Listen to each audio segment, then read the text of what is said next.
ये मालिक और भगवान अंदर बैठा हुआ, अंदर चलो, बाहर भगवान कहीं मिलने वाला नहीं है। और गुरु महाराज ने अंदर की बात बताई। लेकिन अच्छे अच्छे प्रेमी धोखा खाते हैं। कैसे धोखा खा? एक बार मेरे संगी साथी, मेरा गाढ़धारी भैया, अब मैं आखिरी बता के मैं बंद करूंगा, कोई सत्संग बहुत लंबा चौड़ा हो जाएगा।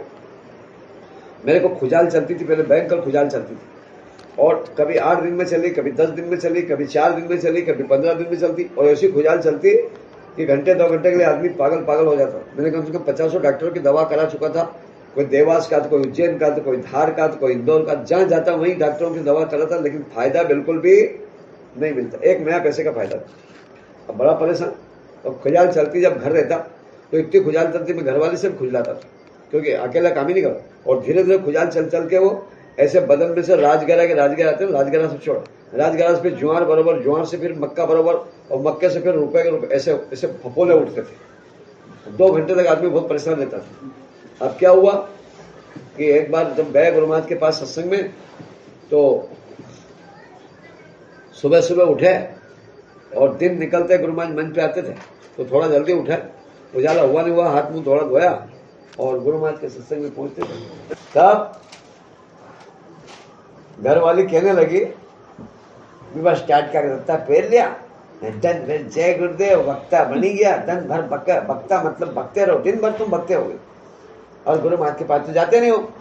तमाम लोग जाते हैं गुरु महाराज के पास, सब पूछते हैं गुरु महाराज को ये तकलीफ है, गुरु महाराज सबकी दवा बताते हैं, कभी गुरु महाराज के पास तो जाना नहीं।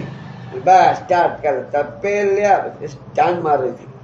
तो सेठ जी मेरे कहने लगे, सही कह रही है, वो सही कह रही है। और वो मेरे सेठ जी वही थे, वो कहने लगे, वो सही कह रही, वो सही कह रही। तो मैंने कहा, ये औरत तो पागल है, आज तो सेठ जी को क्या हुआ ये भी नहीं समझ रहे। तो मैंने कहा, चलो औरत का भ्रम तो कभी भी अपन निकाल सकते हैं, लेकिन सेठ जी का भ्रम निकालना बड़ा जरूरी है। सेठ जी भी चाहते थे तो गुरु महाराज के पास जा, और उनको पता था कि इसको बीमारी काफी तकड़ी बीमारी है, और विशेष बीमारी है, गंभीर बीमारी है, खतरनाक बीमारी है, पूछना चाहिए। तो मैंने कहा, गुरु महाराज से पूछना चाहिए क्या? बोला, हाँ पूछना चाहिए, वो सही कह रही है, वो सही कह रही है, मतलब वो औरत सही कह रही है, मैं गलत कर रहा हूं। तब मैंने कहा, आज इन सेठ जी का भ्रम निकालूंगा। क्या भ्रम निकाला मैंने कहा, सेठ जी देखो, अब बड़े तो बड़े के हिसाब से बात करना पड़ती। मैंने कहा, सेठ जी देखो, मेरे को जो खुजाल हो रही है, मेरे को बीमारी है, इसके बारे में गुरु महाराज से पूछने जाना चाहिए क्या? बोला, हाँ जाना चाहिए। तो मैंने कहा, देखो गुरु महाराज ने अपने को सत्संग में क्या सुनाया कि बच्चा, तुम मेरी एक बात सुनो, मेरी एक बात मानो, मैं तुम्हारी 100 बात मानने को तैयार हूं। समझ के बाद, तुम मेरी एक बात मानो, मैं तुम्हारी 100 बात मानने को तैयार हूं। एक बात कौन सी? भजन करो, भजन, मैं तुम्हारी हर बीमारी को दूर कर दूंगा। तो मैंने कहा, अपन सत्संग में कहां बैठते थे? पीछे। पीछे क्यों बैठते थे? कि कहीं नींद आने लगी तो उठ के चलो, कहीं चाय पियेंगे, तो कोई कुल्फी खाएंगे, तो कोई जलेबी खाएंगे, जो दिख जाए वो खा पे आओ। और पैसे वही देते थे बेचारे, पैसे वाले सेठ थे, मेरे पास 100% दिल रखा, उनके कोई बुराई नहीं करा। उन्होंने जो मैंने सेवा की शायद कोई नहीं की होगी। तो इतने खर्चा करता था मेरे साथ में, बहुत खर्चा करते थे। जो मन में दिख जाए तुमको कह दो, वही ले लेते थे, और खा पी के फिर आते, फिर बैठते, और फिर कहीं मन में आए तो फिर चले जाओ, फिर खा के आओ, बस यही करते थे। तो मैंने कहा, देखो अपन सेठ जी सत्संग में तो पीछे बैठते थे, और गुरु महाराज कहते थे कि बच्चा मेरी तुम एक बात मानो, मैं तुम्हारी 100 बात मानूंगा। तो अपन ने ध्यान बहन तो किया नहीं, खाली सत्संग तो सुनते रहे, हर सत्संग में जाते, सत्संग में कोई नहीं छोड़ा, लेकिन ध्यान भजन मैंने कहा नहीं किया। और गुरु महाराज क्या कहते हैं, ए बच्चा, मैं तुमको नाम दान देता हूं, ये घर पे जाना और सुमरन करना, ध्यान करना, भजन करना। गर्मी के दिनों पतला कपड़ा डाल लेना सिर पे, और ठंड के दिन हो तो रजाई कम्बल सब ओढ़ लो, एकांत में बैठ जाओ, मुंह बंद करो, आंख बंद करो, और अंदर अंदर बोलना, होठ मत हिलने देना, जीभ मत हिलना। अंदर अंदर क्या बोलोगे? जय गुरुदेव, जय गुरुदेव, जय गुरुदेव। तो क्या बोले गुरु महाराज? ऊपर बैठा मालिक सुन रहा, मन के यही बोला ना, तो गुरु महाराज ने यही बोला ना कि अंदर अंदर बोलना, ऊपर बैठा मालिक सुनेगा। मैंने कहा, अंदर अंदर बोले वो तो गुरु महाराज सुन रहे हैं, और अपन जो बोल रहे हैं ये सुन रहे कि सुन रहे हैं?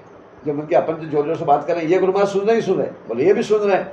तो बोले कि फिर उनको कहने जाऊं, जब गुरु महाराज ये भी सुन रहे हैं, अंदर की सुन रहे हैं, बाहर की भी सुन रहे हैं, तो उनसे जाके कहना पड़ेगा कि गुरु महाराज मेरे को तकलीफ हो गई। कहना पड़ेगा क्या? नहीं कहना पड़ेगा। समझ गया? नहीं कहना पड़ेगा। मैंने कहा बस वही तुमसे कह रहा हूं कि जब गुरु महाराज अंतर्यामी है, अंदर की सुनते हैं, क्या बाहर की नहीं सुनेंगे? तो बोले सुनेंगे। मैं जाना पड़ेगा? बोले नहीं जाना पड़ेगा। मतलब दोनों का भ्रम मैंने निकाल दिया। और मैं तुमको कह रहा हूँ, उस दिन था कि आज का दिन, उसके बाद मेरे को खुजाल भी चली भी नहीं, उसके बाद मुझे भी खुजाल नहीं चली।